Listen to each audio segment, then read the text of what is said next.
मेरे प्यारे देशवासियों, मन की बात में मैंने आपसे डिजिटल अरेस्ट पर विस्तार से बात की है। इसके बाद देश में डिजिटल अरेस्ट और डिजिटल फ्रॉड को लेकर हमारे समाज में काफी जागरूकता आई। लेकिन अभी भी हमारे आसपास ऐसी घटनाएं हो रही हैं जो अक्षम्य है। निर्दोष लोगों को डिजिटल अरेस्ट और फाइनेंशियल फ्रॉड का निशाना बनाया जा रहा है। कई बार पता चलता है कि किसी सीनियर सिटीजन की जीवन भर की कमाई ठग ली गई। कभी किसी उन पैसों की ठगी हो जाती है जो उसने बच्चों की फीस जमा करने के लिए बचाए थे। कारोबारियों से धोखाधड़ी की खबरें भी हमें देखने को मिलती हैं। कोई फोन करता है और कहता है, मैं एक बड़ा अधिकारी हूं, आपको कुछ डिटेल्स शेयर करनी होगी।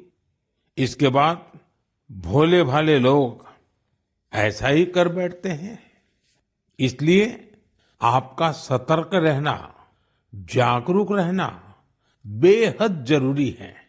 साथियों, आप सभी केवाईसी नो योर कस्टमर यानी अपने ग्राहक को जाने, इस प्रोसेस को तो जानते ही होंगे।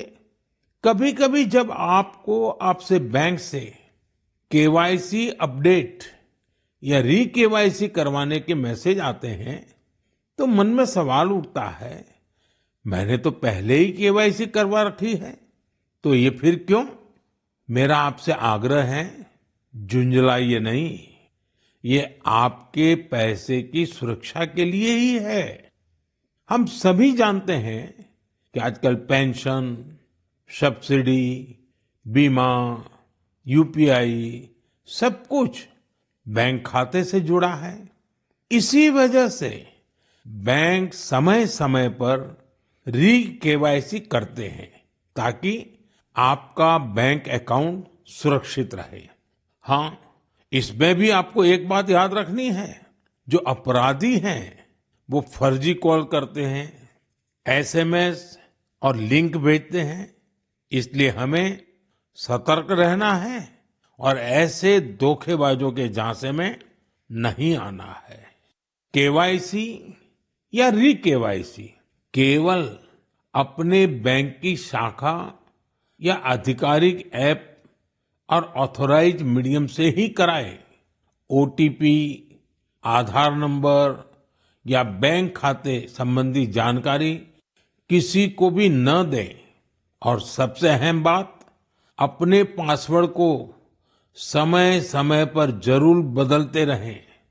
जैसे हर मौसम के साथ खान पान बदल जाता है, पहनावा भी बदल जाता है, वैसे ही नियम बना लीजिए कि हर कुछ दिन में आपको अपना पासवर्ड भी बदल लेना है।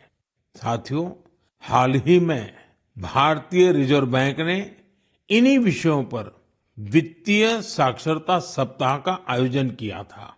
वित्तीय साक्षरता का ये अभियान अब पूरे वर्ष जारी रहेगा। इसलिए भारतीय रिजर्व बैंक के मैसेज का ध्यान रखें और अपनी केवाईसी अपडेटेड रखें। याद रखिए, सही केवाईसी, समय पर री केवाईसी, करे खाता सुरक्षित, बने सशक्त नागरिक। क्योंकि सशक्त नागरिकों से ही बनता है मजबूत और आत्मनिर्भर भारत।